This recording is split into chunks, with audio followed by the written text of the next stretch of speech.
Семенищев, и в прошлом выпуске я рассказывал о том, что самым важным аккордом в джазе является доминанта. И в некоторых случаях, например, в блюзе, аккорды доминантовые стали занимать место и тоники, и субдоминанты, поэтому это аккорд, который чаще всего можно встретить в джазовой музыке, он самый важный, и сегодня мы поговорим именно о нем.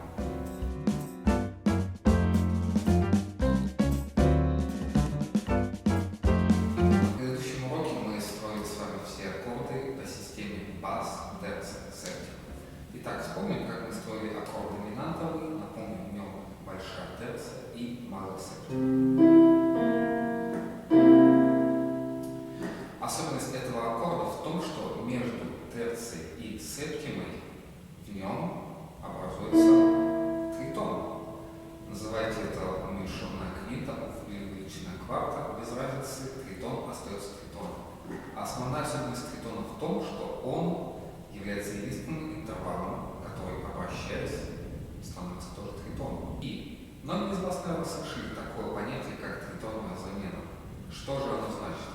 Оно значит то, что аккорды до септ и аккорды соль бемоль септ на самом деле это один и тот же аккорд. То есть мы можем заменить любую доминанту другой доминантой, бас которой находится на расстоянии тритона, потому что у них будут общие терции и септима. И это один из удивительных и магических законов гармонии. Если вы посмотрите на квартоквинтовый круг, то вы увидите, что до и соль бемоль будут находиться на абсолютно противоположных частях этого круга, а по факту это один и тот же аккорд. Теперь поговорим о том, что же такое настройки и чем отличаются аккорды друг от друга. Например, если вы увидели обозначение C7, скорее всего, это будет вот такой аккорд.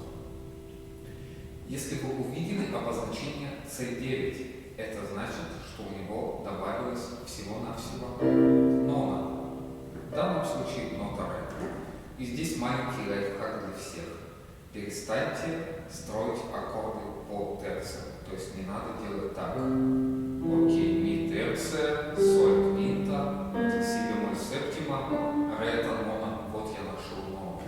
Нет, пожалуйста, перестаньте так делать. Нона – это следующая нота после баса на расстоянии большой секунды.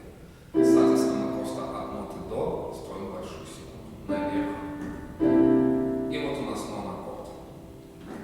Следующее обозначение, которое вы можете увидеть, это C13. Это значит, что, скорее всего, в нем есть и нона, и 13-я ступень. 13-й ступенью в данном случае будет нота ля. И опять же, не нужно эту ноту строить как 13-ю ступень. То есть не проходить терция, квинта, септима, нона, 11-я, 13-я. Нет, 13-я на полтона ниже септимы или на малую терцию ниже основного тона. То есть можно ее построить от ноты до на малую терцию вниз, либо в данном случае она будет соседствовать с септимой. Вот она совсем рядом. Это если говорить о настройках. Теперь давайте поговорим об альтерированных ступенях. Вы можете встретить такой аккорд, например, как 7 бемоль 9. Что это значит? Это значит, что это доминантный септаккорд с низкой пониженной ноной. Все мы помним, что нона обычная – это тон по отношению к басу. Соответственно, нона пониженная – это будет полтона, в данном случае нотка ре бемоль. Мы можем взять в таком расположении или в таком, это зависит от ситуации. Следующая настройка – это высокая нота. В данном случае это будет нотка ре диез, или вы можете относиться к ней как к ноте ми бемоль. Да, звучит не очень приятно, но очень часто этот аккорд будет использоваться в музыке. Многие относятся к этой ноте как к низкой терции. Но это, конечно же, заблуждение, потому что вот у нас терция, и она не может быть низкой, если если она станет низкой, аккорд сразу станет минорным. Поэтому терцию оставляем на месте, а эта нота всего-навсего повышенная нота.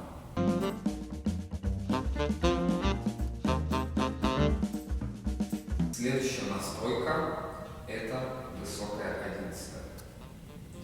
В данном случае мы можем ее легко построить либо на полтона ниже квинты, либо мы можем построить ее над терцией. В общем, это нота между квинтой и терцией. В данном случае это нота фа диез. И последняя альтерация, которая у нас осталась, это низкая тринадцатая. Тринадцатую мы все с вами строили, она у нас рядом с септимой. Соответственно, низкая тринадцатая, мы должны эту ноту понизить. В данном случае это будет нота ре. Да? Вот обычная тринадцатая, вот пониженная тринадцатая. Теперь давайте обсудим очень важную вещь. Существует огромное количество литературы, в которой высокая одиннадцатая и низкая тринадцатая обозначаются как низкая квинта и высокая квинта. Почему я абсолютно против этого и рекомендую вам относиться к этим нотам как к высокой одиннадцатой и к низкой тринадцатой? Во-первых, это прочистит ваш мозг. В моей практике были студенты, для которых была проблема квинта, низкая квинта или высокая квинта, и у них разрывался мозг.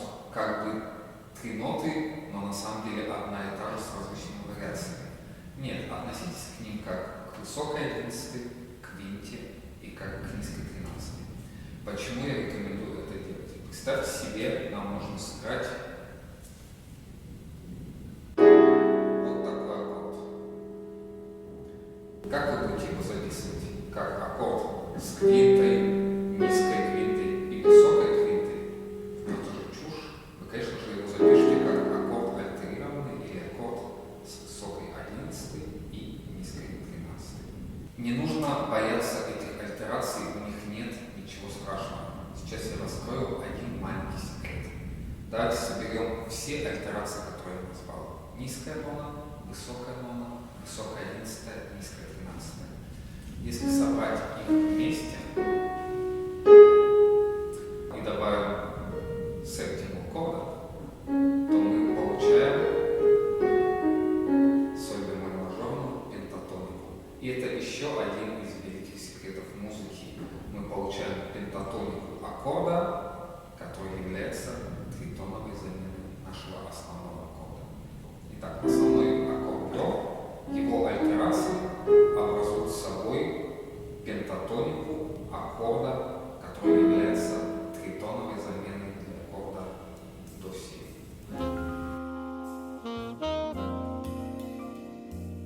И последняя доминанта, о которой нам нужно поговорить, это аккорд, который обозначается как сус. Что такое сус? Это аккорд задержанный. И задерживается в нем появление терции. Вы можете увидеть такие обозначения, как СУС-2 или СУС-4, которые часто встречаются в рок и поп-музыке. Если говорить об аккорде СУС-2, он обозначает, что мы задерживаем появление терции ноной. То есть чаще всего после такого аккорда будет звучать вот такой аккорд. Если же мы пишем СУС-4, это значит, что задержание происходит через квартовый тон. И он часто может разрешаться вот так, или не разрешаться вообще. Если же мы говорим о музыке джазовой, я рекомендую вам всегда относиться к этому аккорду как к субдоминантовому мейджу, построенному на доминантовом басу. Что такое сказал? Никто, наверное, не понял. Давайте перезагрузимся. Субдоминантовый мейдж, построенный на доминантовом басу. Итак, например, нота до для нас доминанта. Соответственно, мы находимся в фа мажоре. Теперь давайте в фа мажоре построим субдоминанту. Это будет си бемоль мажор. И вот я строю в правой руке субдоминантовый мейдж и беру его на басу.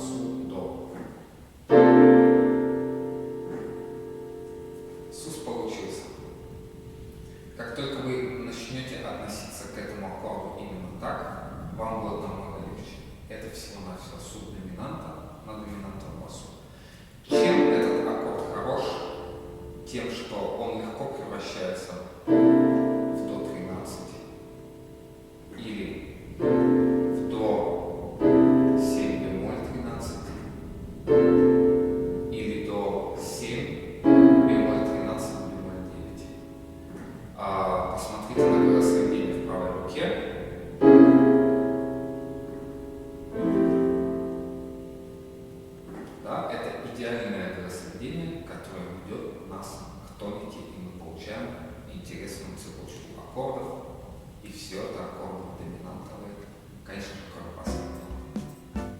Это никак нельзя объяснять проще, если у тебя появился такой вопрос.